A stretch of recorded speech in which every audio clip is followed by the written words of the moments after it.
Taqabbalallahu minna wa minkum.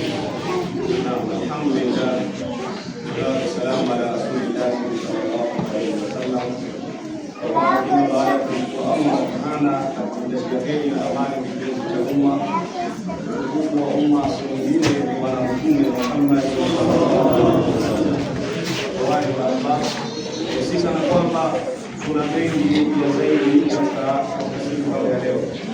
Leo kama hadi vile ambavyo tunaweza ni siku ambayo ya furaha, ni siku ambayo kila mmoja haidhihirishe furaha. Leo sio siku ambayo ya kununa. Ukinuna utasamehewa na matatizo yako baina ya wewe na Allah na Bwana Mtume Muhammad.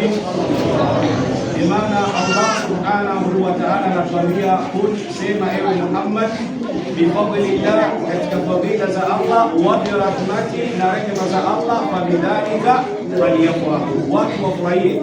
Miongoni mwa fadhila za Allah subhanahu wa ta'ala na rehema zake ni kukujalia wewe, kukuingiza na kukuwafikisha katika fursa kama hii siku ya leo. Kuna watu hii fursa walikuwa wanaitamani, lakini Allah subhanahu wa ta'ala hakuwajalia.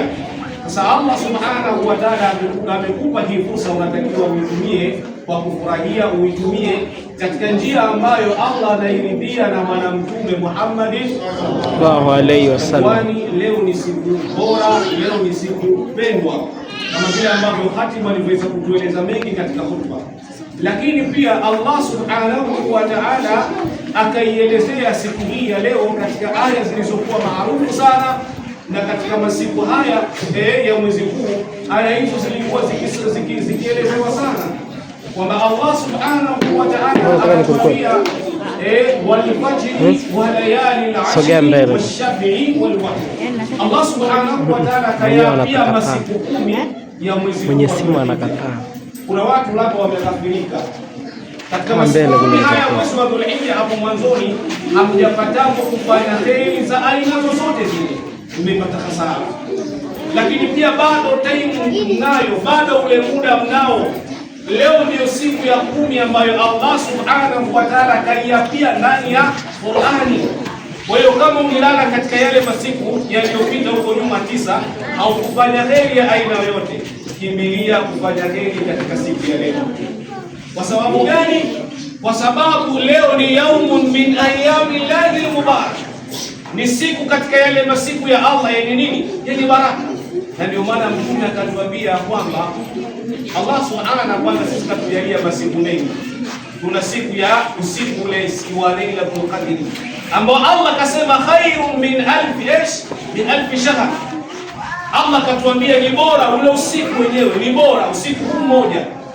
Lakini Allah subhanahu wa ta'ala akatujalia neema nyingine ya siku, ni siku ya al-Jumaa. Tunakatuambia khairu yawmin, bora katika siku talat alayhi shams, jua limechomoza juu yake, yaumul jumaa, ni siku ya al-Jumaa. Hii ni siku bora, Mtume anatuambia hivyo.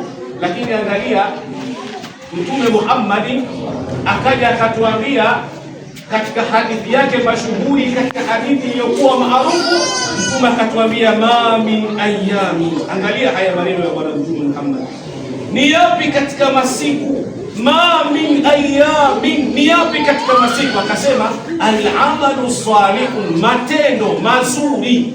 Hapa kaelezea matendo mazuri, yani kuna matendo ambayo mazuri unaweza ukayafanya huko, lakini kuna matendo mazuri ambayo Mtume anaelezea hapa. Al-amali salihun, matendo mazuri, fihinna ahabbu ila Allah, hayo matendo katika hayo masiku yanapendwa na nani? Na Allah subhanahu wa ta'ala, min hadhihi al-ayyam, kulikonia haya masiku yenyewe ni haya masiku 10 ya mwezi wa Dhulhijja, na leo ndio siku ya 10 ya mwezi wa Dhulhijja. Mtume alipokuwa anayatoa maneno haya anawaeleza masahaba, au kama tunavyoelezana mimi na nyinyi hapa, masahaba wakawa katika hali, yani Mtume kawa surprise.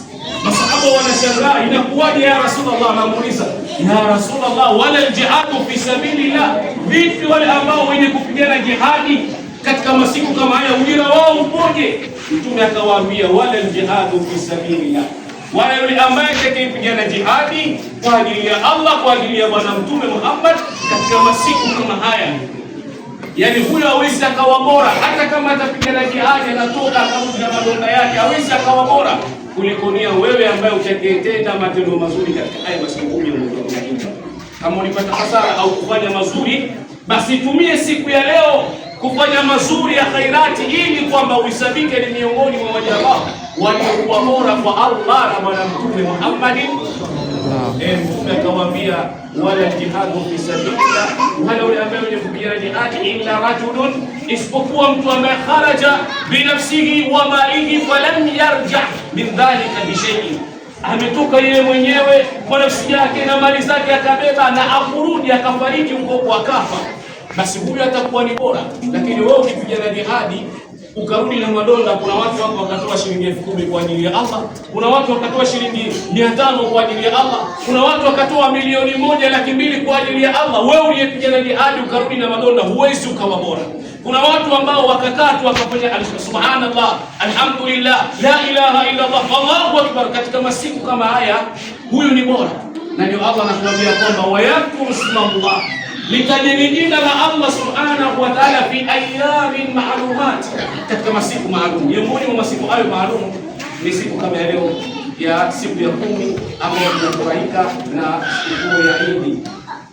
Kwa hiyo ndugu zangu, nisiwe mwingi wa kuongea, kama vile ambavyo katibu ametueleza hapa, anatuhitajia kwa makazungumza mengi tukachinje tukitoka hapa, lakini vitingo ambavyo vilivyokuwa sahihi, vilivyokuwa sawa, vyenye afya nzuri, ndivyo ambavyo alivyotuhusia. Lakini pia akatukumbusha kwamba jamani, haya maisha duniani tunapita tu. Wako wapi babu zetu, baba zetu, ndugu zetu mbalimbali kadha wa kadha, wamepita katika hii dunia. Kwa hiyo na wewe itengeneze dunia yako, wabtaghi fima ataka Allahu dara al-akhirah, yaende katika yale ambayo neema alizokujalia Allah subhanahu wa ta'ala, kutafuta nyumba yako ya akhira. Wala tansa nasibaka min ad-dunya, lakini pia dunia yako pia itengeneze vizuri. Kama siku ya Eid kama leo, unavaa vizuri mashallah, unanunua kanzu nzuri, unanunua nguo nzuri. Sio wewe kila siku ni yani unazo Allah akakujalia, lakini kanzu yako ndio hiyo hiyo tushehe, kofia yako ndio hiyo hiyo. Tukija huko msikitini, uenda hata kanzu yako unaiacha huko nyumbani, unakuja na nguo zako za ovyo ovyo tu. Au uenda kama kanzu yako uliponunua umeolea mwaka 90 huko, mpaka leo hujanunua nyingine. Kwa hiyo Allah akikujalia heri, basi na wewe fanya vile ambavyo vilivyokuwa vizuri. Wala tansa nasibaka min ad-dunya, usisahau dunia yako. Kwa ahbabi rasulillah, leo ni siku ya furaha na leo ni siku ya mambo